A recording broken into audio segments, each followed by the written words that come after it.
Bonjour à tous. La reconversion professionnelle est un moment important dans une carrière, qu'il s'agisse de réaliser votre rêve ou changer de métier. Se reconvertir est parfois une obligation ou parfois une opportunité. C'est pour cela que nous sommes sur l'événement Génération Reconversion pour rencontrer ceux qui l'ont fait. C'est le cas de notre invité qui est passé d'un poste de cadre financier à la création d'entreprise. Il est devenu consultant. Il va tout vous expliquer. Olivier Alderalden, bonjour. Bonjour, enchanté. Alors, racontez-nous votre reconversion, parce que vous étiez cadre financier dans quel secteur? Dans le monde de la grande distribution. Et quel a été votre déclic pour changer de métier? Parce qu'aujourd'hui, vous faites quoi exactement? Alors, tout d'abord, le déclic. Le déclic, ça a été, on va dire, en octobre 2021, quand j'ai eu la chance de devenir papa et que j'ai mis en face des horaires que je faisais, ma vie de famille. Rien qu'en disant ça, il n'y a pas besoin d'aller beaucoup plus loin. Voilà, et j'ai souhaité donner un nouveau sens à ma vie. Ça, c'est un point qui paraît tout à fait important.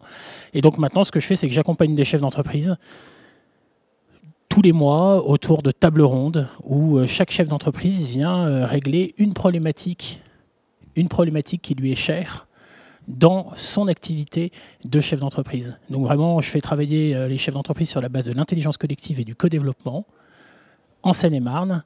Et voilà, et donc je leur permets de prendre de la hauteur sur leur société.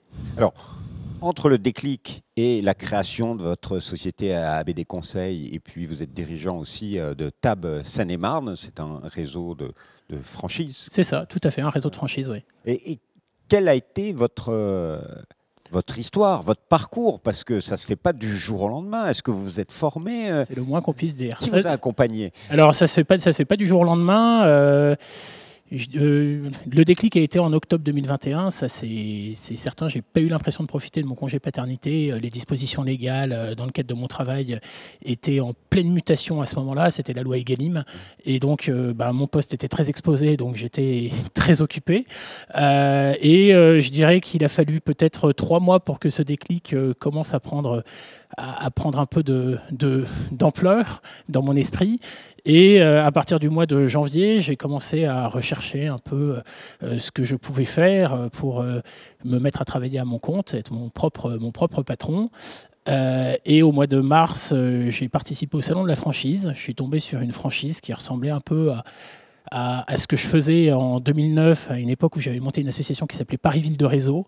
Je me suis dit, tiens, ça peut coller.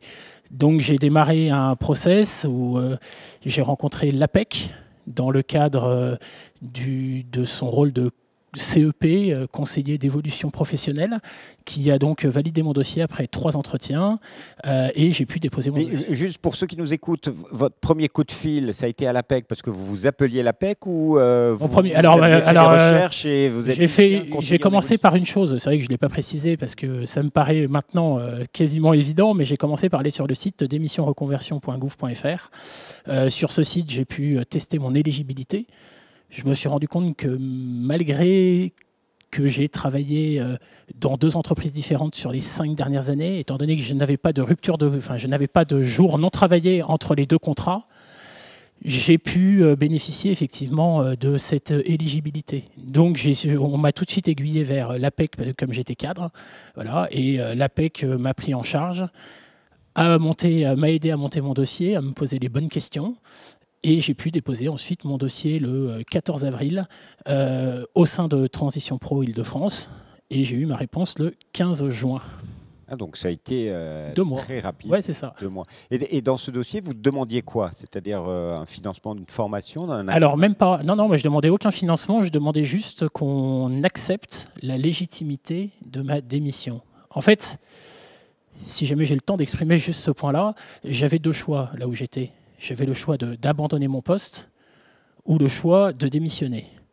Et il me paraissait insensé de passer par l'abandon de poste. Voilà. Et en tous les cas, ça ne correspondait pas à mes valeurs. Et je crois que la législation est en train de changer et va permettre de répondre à cette partie-là. Et donc, la seule solution qui m'est venue effectivement à l'esprit, c'était de faire légitimer ma démission. D'accord. Et donc, vous êtes lancé dans cette aventure. Est-ce qu'il y a eu des moments difficiles? Comment votre entourage l'a vécu? Vous en avez parlé? Alors j'ai été soutenu par ma femme de façon extraordinaire, voilà. J'ai été soutenu aussi par mon entourage. Il faut savoir que j'ai quand même pas mal d'entrepreneurs dans ma famille, donc la fibre entrepreneuriale, elle est quand même un peu présente. Voilà, effectivement, ça a été un bouleversement, voilà, un vrai bouleversement. Voilà. Parce qu'aujourd'hui, tout va bien. Vous êtes un homme heureux, un entrepreneur Ça heureux. se voit, non? Voilà, oui, non, non, oui, voilà, oui, non, effectivement, heureux. J'ai démarré mon activité il y a 7 mois.